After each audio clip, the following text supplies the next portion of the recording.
Hello, Origsburg Library patrons.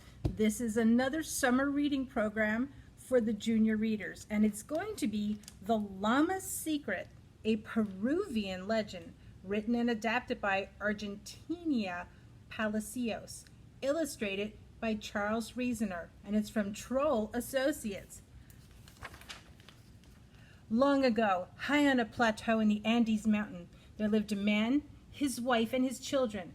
The family had little, a small stone house, some food to eat, and a llama, their most prized possession. Day after day, the man and his wife loaded the llama with sticks and pails of water and went to work the land. When the crops were harvested, they were taken back to the little stone house. The llama carried most of the load of quinoa grain, corn, and potatoes. The man, his wife, and children carried the rest on their backs. The man always provided his most prized possession with the best grass to eat. One day he took the llama to the usual place, but the llama would not graze. Eat, eat, have your fill of issue, the man implored, but the llama would not eat the grass. The next day the man took his llama along to a new path to another meadow. There he examined clump after clump of the issue to be sure it was good enough to eat. But again, the llama would not graze. For a third and fourth day, the man took the llama to meadow after meadow. On the fifth day, the man said, "If you do not eat today, you will get sick and die. You cannot die. I need you." Instead of eating, the llama moaned, "Ee, ee," and a tear rolled down his face. "None of that moaning and crying," shouted the man. "I'm tired of your stubbornness." The llama looked up at his master. Quickly, the man stepped back, expecting the animal to show his annoyance by spitting, as most llamas do. Instead, to the man's amazement, the llama spoke to him. "My master, I cannot eat, for I know what I know. It is a great, great sadness." "Is there a way to save us?" the frightened man asked. "We must go to Hilicato, the highest peak in the mountains. It will escape the flood," said the llama. "Listen carefully and do as I tell you. Go and get your family. Ask your wife to take enough food for 5 days. The man ran home and the llama followed. "Our llama has told me Manucha is angry. She is going to flood the earth. We must go to Hukato. There we will be saved." "Our llama has spoken," cried the wife. "My husband, you have been too long in the hot sun." But when she looked into his eyes, she knew her husband was telling the truth. So the man, his wife, and his children hurriedly dressed for their journey. Just as they were leaving, the llama reminded them to bring enough food for 5 days. Soon they came upon a herd of guanacos grazing in the meadow. "A great flood will cover everything," the llama told them in their own tongue. "You must follow us to the peak of Hukacato." The guancos stared blankly at the llama. "There is no time to waste," the llama continued. "Move quickly or you'll drown." At last the guancos understood and trotted up the slope behind the llama. As the travelers approached a mountain lake, a flock of wading flamingos sounded an alarm. "There is no need to fear us. We are not here to harm you," the llama told them in their own tongue. "But beware, a great flood will cover the land. Save yourselves. Fly to Hilicato, the highest peak in the mountains." The flamingos took flight. The climbers grew weary. They began to slow their pace. "There is no time to rest," cried the llama. "Look, Manacoca, the sea is rising. If we stop, it will catch up with us." So the travelers hurried on. Now the group came to a mother puma and her cubs. The mother was teaching her babies how to stop prey. "Stop," said the llama in their own tongue. "This is no time to hunt." Peacefully, the pumas fell in line and followed the llama up the mountainside. Farther up, chinchillas were basking on the rocks. "Wake up," the llama said to them in their own tongue.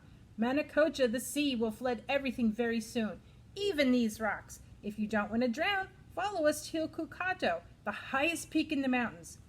The chinchillas understood, and they soon followed the crowd. A mother and father condor on a high rocky ledge were watching their baby try its wings for the first time. when the llama told them in their own tongue about Manacoca and the flood, they too headed for Hilcocato. Out of curiosity, a family of foxes came by to find out what was going on. They had never seen a procession of so many creatures before. The llama told them, in their own tongue, what was going on. But the foxes did not believe the llama's story, and they did not follow. And so it went that the llama told each and every creature it met about the flood. The llama then told them how to save themselves from it. Most listened and followed. After a long, hard journey, they arrived at Hilcocato. At the top, people and animals huddled together and watched the rising waters. "Look," cried the man, pointing toward the family of foxes they had seen on their journey. "Hurry," the llama called out. The foxes barely escaped the rushing waters. They could only find a little room for themselves at the top of the mountain, so the tips of their long, bushy tails had to remain in the water. Suddenly the sun disappeared and it became icy cold. Everyone was frightened. Until that moment, they had never known such darkness. "Inti, the sun has died," they all cried. "It has fallen from the sky into the waters. Manacoca has swallowed it up."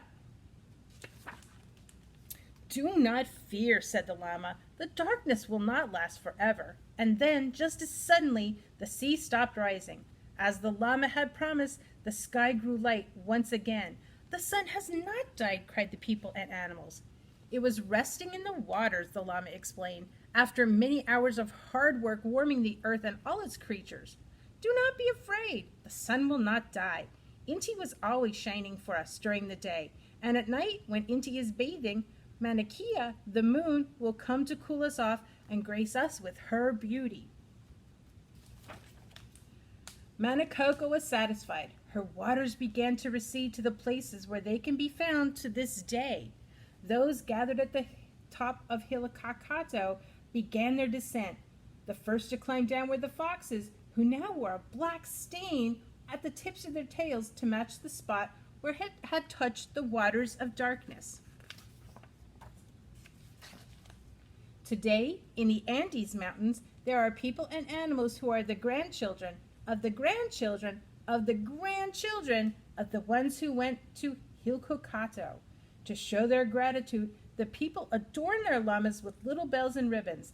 They take them up to graze, where the issue is light green and tender. While the llamas graze, the men play their flutes, their quinas, and their antaras. The llamas, in turn, move their ears when they hear the music. That is the llama's way of expressing pleasure, for no llama has ever spoken in words since that day so long ago. So I hope you enjoyed our Peruvian legend. I thought it was really cool. I don't know that I pronounced all of the foreign words correctly, but I did try my best. So if you come in and take out the book, there might be a little more to the story for you to read.